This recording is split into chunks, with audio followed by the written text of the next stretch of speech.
passengers, welcome on board. This is your captain speaking in third. We are Wita.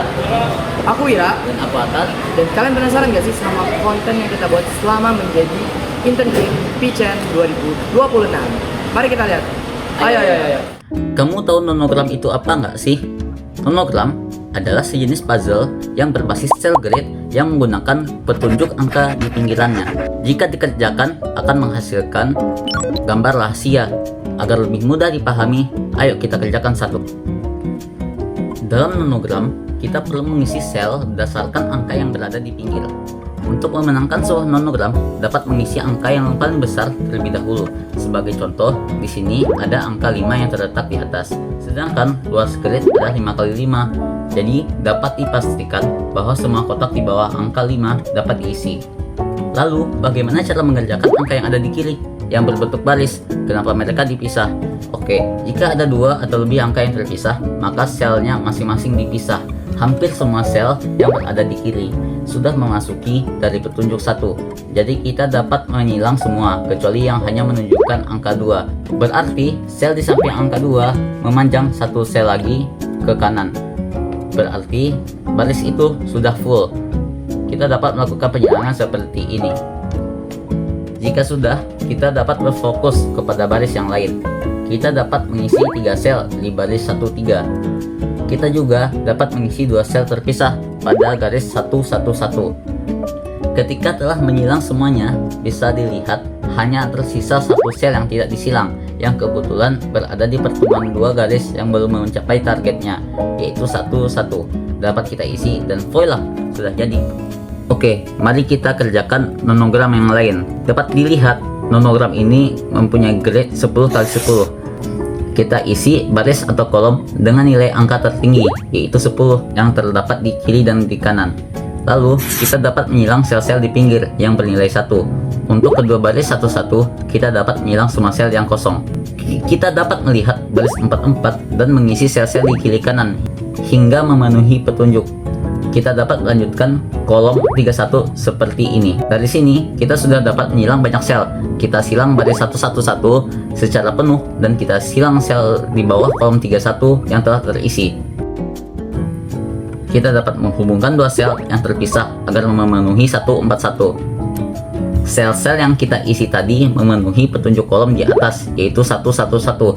Jadi, mari kita silang 2 sel di bawahnya. Kolom 1, 2, 3 di kiri dan di kanan bisa kita isi secara penuh.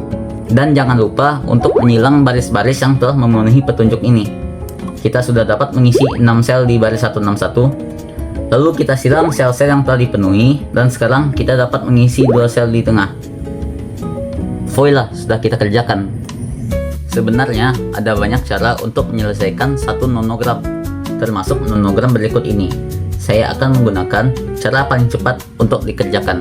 Di sini ada satu baris yang dapat kita isi secara penuh. Apakah kamu bisa menebak yang mana? Benar, baris 361 bisa kita isi. Oke, kita silang sel-sel yang sudah memenuhi petunjuk di atas, yaitu yang bernilai 1 karena sudah pasti tidak terhubung. Dapat dilihat bahwa baris 33 sudah dapat diisi. Sel paling kiri bawah kita silang. Demikian juga baris 133. Ayo kita silang beberapa sel yang sudah terpenuhi. Kolom 5 sudah dapat kita isi dengan pasti. Kedua baris 1 dapat kita silang secara penuh. Lalu kita isi baris 5. Kolom 11 bisa kita silang. Lalu kedua kolom 53 dapat kita isi. Lalu silang. Lalu isi baris 10 dan jadi deh. Oke, mungkin kamu bertanya-tanya, bagaimana cara membuat nonogram? Ada banyak cara. Pertama, dapat dilakukan secara manual di software pengedit gambar. Kedua, dapat dilakukan menggunakan situs-situs web yang saya lakukan untuk membuat nonogram tadi. Kita juga dapat mengunggah nonogram-nonogram kreasi kita ke situs-situs seperti nonograms.org dan nonogram Katana. Tak kenal, maka tak sayang. Ayo kita ulik sejarah nonogram.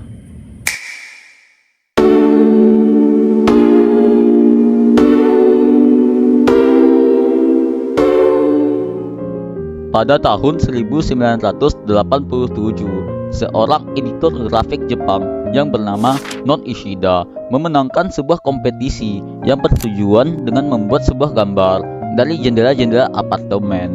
Ini membuatnya terpikiran untuk membuat puzzle yang serupa dengan jendela-jendela. Ia mempublikasinya dengan nama Window Art Puzzles. Pada waktu yang sama, seorang Tetsuya Nishio membuat puzzle yang serupa yang dirilis di beberapa majalah-majalah, namun tidak dikenal luas. Pada tahun 1989, Non Ishida menunjukkan puzzle-puzzle itu kepada seseorang pembisnis Inggris yang bernama James Dalgetty. Ia sangat tertarik dengan puzzle-puzzlenya dan mempublikasikannya guna memperkenalkan permainan baru ini kepada dunia. Ia juga merupakan orang yang menamakannya nonogram, diambil dari Non Ishida dan diagram. Setelah itu, nonogram lebih dikenal luas dan menarik banyak penggemar. Saking terkenalnya, nonogram ini diadaptasi oleh Nintendo. Mungkin kamu pernah mendengar Mario Picross untuk Game Boy. Benar, itu permainan nonogram juga.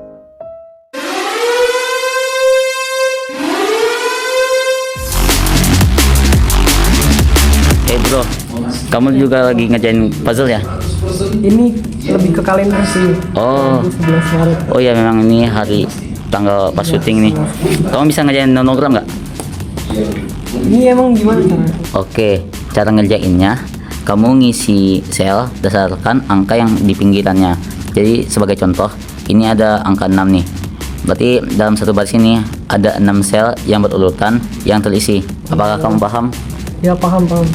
Oke, kamu bisa ngerjain nggak kira-kira? Insya Allah bisa ya. Oke.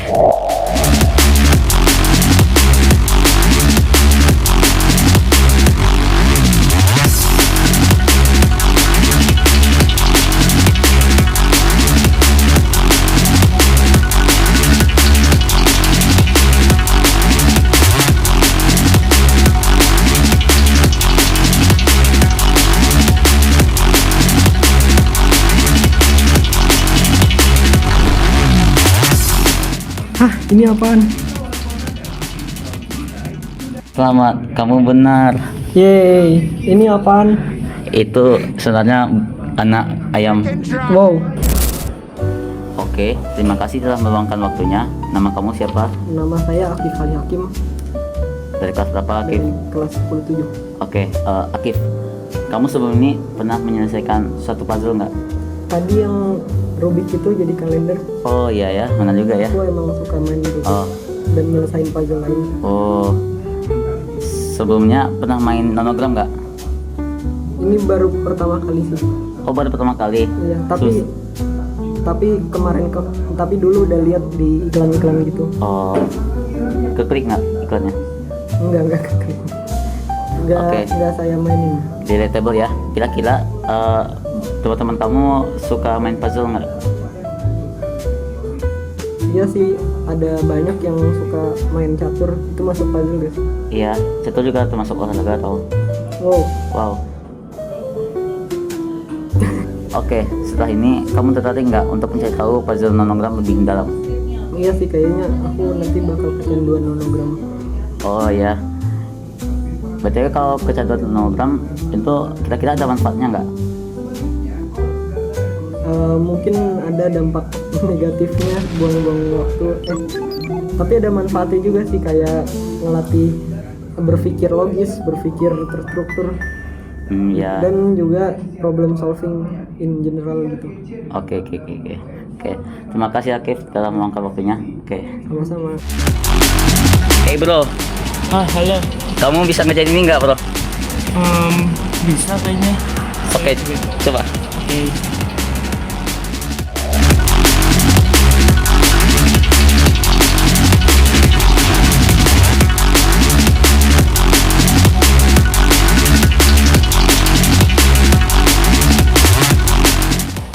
Udah. Dan jawabannya benar, yeay. Oke, perkenalan dulu, nama kamu siapa? Halo teman-teman, nama saya Javiro Rifandiarso dari kelas 3. Oke, Revan, kamu sebelumnya pernah menyelesaikan puzzle belum? Pernah sih, banyak. Oh, banyak. Iya. Salah satunya nonogram ini. Oh, jadi kamu sebelum ini pernah nyoba? Pernah. Oh, Kalau teman-teman kamu kira-kira ada yang suka puzzle tidak? Mungkin ada teman saya yang suka puzzle, kayak salah satunya permainan papan ya, catur. Oh ya. Setelah ini kamu semakin tertarik nggak buat ngerjain nonogram?